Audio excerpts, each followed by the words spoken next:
Hey, everybody. Hope you're all doing well. This is going to be a really quick overview of what it means to do reading conferences with multilingual learners. So, buckle your seatbelts. Here we come. I'm going to go ahead and read these goals out, kind of learning targets out for you, but feel free to skip ahead about 15 seconds if that's what you want to do. Number one is I can make a decision about whether or not to use reading conferences or not in my classes. And number two is I can integrate individual understanding of my students into my class period. Basically, I want you to, by the end of this video, decide, are reading conferences good for my situation? And am I going to be able to integrate them into my system as I see it? A couple researchers in Oklahoma actually formulated the CEL protocol, conferring with English language learners protocol for, I believe it's the Journal of Middle Education, but it works quite well with just kind of general secondary English learners. So there are six basic steps outlined in their, let's say, their protocol.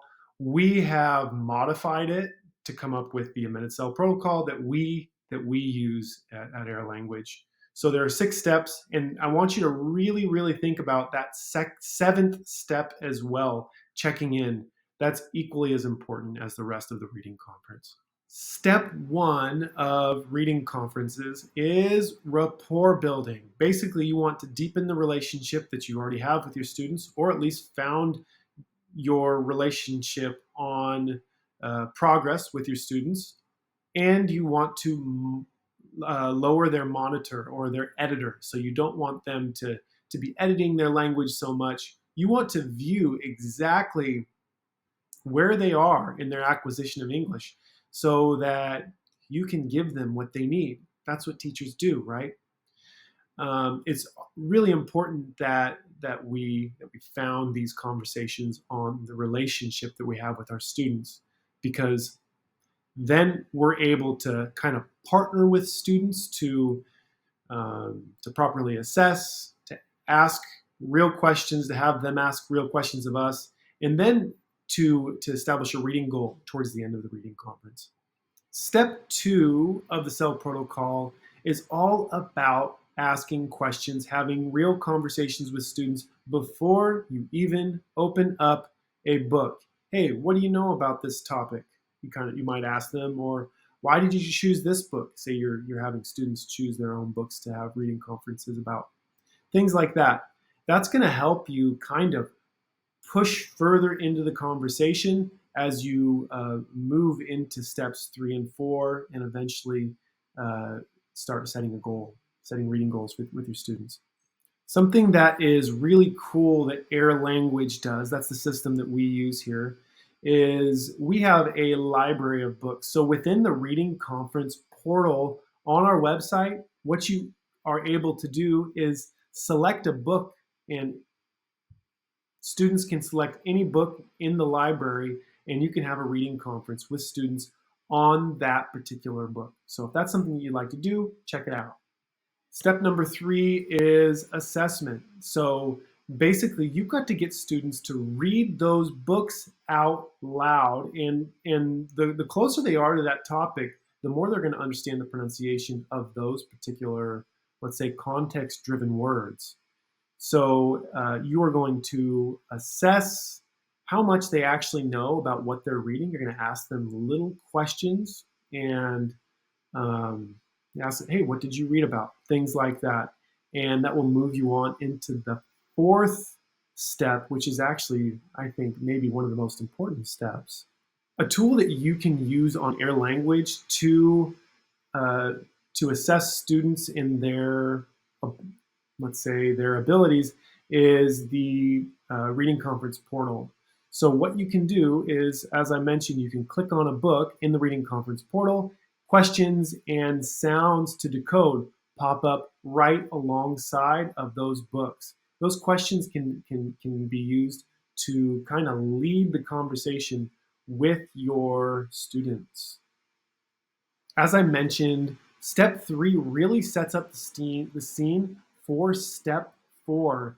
And the point of step 4 is to march students right up that Bloom's hierarchy. So if I were you, I would have a nice little chart of Bloom's hierarchy to ask those questions, kind of lead them into deeper thought. That's really one of the big benefits of these reading conferences is you're able to have a real pointed conversations with your students so that they can start thinking on their own about what they're reading about. Step 5 for us is not in the CEL protocol, in the original CEL protocol. The reason we put it in there is because we think reading goals are fundamental to learning a language. Students need something to work toward. And if teachers and students can collaborate, and that's really an important thing, if teachers and students can collaborate to come up with a concrete goal to work toward, they'll see a lot of success. I know that many of the students that we work with see a lot of success with that. There were 3 types of goals that we came up with. Number 1 were time or quantity goals. So let's say a really great time or quantity goal is students read 5 times for 15 minutes next week. Right, that's a really great goal. The second one is comprehension skills goals. Now these are skills for students to practice while they are reading. Number 1, like an example of this would be to infer the meaning of a word without looking it up, without using the picture dictionary. Or maybe using the picture dictionary as a way to kind of check themselves. The third type of goal is all about pronunciation, decoding, things like that. This right here is the reason we put this type of goal in there is because it's what students wanted. Students want to speak well. They want to speak like a native English speaker without an accent. And, you know, maybe that takes a little longer, but there are some things that they can do in order to get there. And that really is by listening to the words, listening to the sentences, repeating them, things like that. If they're doing them, then they're probably going to grow in their decoding or their pronunciation. If you take a look at our reading conference portal, what you'll find is at the very top, there is a place to write reading goals. Remember, they are collaborative. You got to ask students what they think,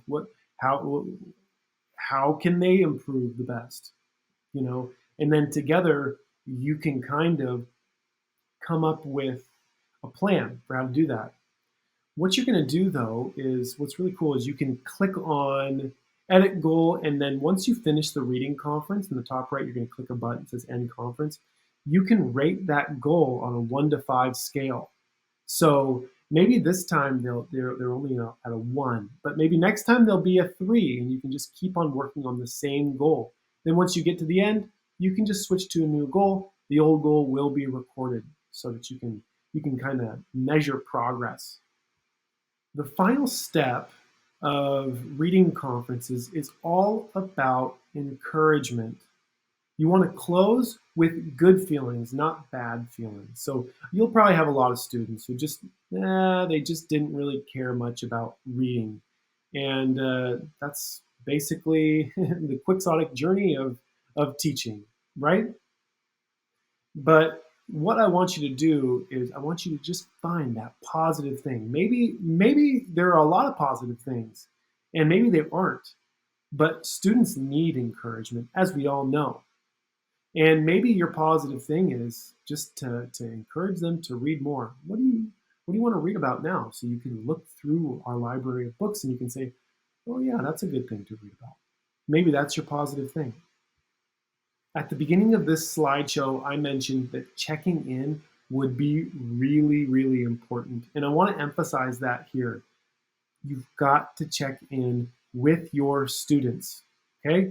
And a lot of it is self-assessment. A lot of it is refocusing students right on their goal, because you're not going to be able to meet realistically with your student every week. It could be every 3 weeks, maybe once a month. You're only going to be able to meet with your students, you know, if you have 20 minutes of reading every day, right? So One way to check in is just a whole group check-in. Okay, so at the end of reading, you say, "Hey, rate your focus today during reading. Rate your ability to read the whole time. Who read for 20 whole minutes? Give me on a scale of 1 to 4. How did you do?" And if they hold up a 4, that's really great. They get to pat themselves on the back. Or you could have them turn and tell your neighbor. Or individually, you can pull them aside and say, "Hey, how have you been reading? Are you able to read 4 times, 15 minutes this week? You think you're going to get it?" Things like that really, really, really push a student to kind of want to meet your expectations, because here's reality: your expectations are what students are striving toward. We all know that as teachers. So at the end of the day, reading conferences should be relational, constructive, and encouraging. It's not demeaning. It's not a punishment to have a reading conference. It's a good thing. Everybody has a reading conference. The high level students, the low level students, everybody does, because we all need them. We all need the individual connection to push us forward. And if the general tone can be one of let's say, encouragement towards growth, man, imagine if I had that in my Spanish classes in high school. Boy, that would have been, let's say, that would have been wonderful. At this point, I kind of want to turn the corner and talk a little bit about Air Language and how we can help you implement reading conferences. Basically, the whole issue that we're trying to solve is variability within the language classroom. It's a major challenge that most EL teachers have, at least in the United States. You have students that are very, very low English proficiency and students who have very high proficiency. And all of them in the same class makes for a really difficult time actually teaching them. This results in students not getting better, a lot of plateaus. Your advanced students regress to the mean, and your students who are beginners, they fall off entirely. And then by the end of the class, nobody's motivated. It's really common. I've taught around the country and around the world, and I've seen it everywhere. Air Language confronts this challenge by basically being accessible and for all of your students. So students can enter Air Language with just the click of one button. They can start reading in just one button. Each book is pretty short, 5 to 10 minutes in length. They have a quiz at the end of each book, and we have kind of a little section that helps suggest new books for students to read. Students are able to pick books according to topic and level. And if they don't know a word, all they have to do is just click on the word and a picture pops up with a little caption underneath. So hopefully they don't rely on this too much. It does take about 15 seconds to load, so a lot of students will try to infer the meaning before they just click on it. That's kind of by design. And this is the end of our presentation. I hope you liked it. I hope it was helpful. I hope it wasn't too long for you. If you would like to read up a little bit on kind of a lot of the research that went into reading conferences and Air Language and all of that stuff, here's our bibliography. So one book that I really, really appreciated was the book Brain Rules. Kind of brought a new perspective on language learning to me and helped me understand maybe more about how we can help our English learners learn how to read and language at the same time. Anyway, check out the rest of the course. It kind of goes into more in depth into each of the individual steps. And if you have any questions, comments, you can type them into the chat, and hopefully another person in this group can answer, or someone on staff can. So adios and have a wonderful rest of your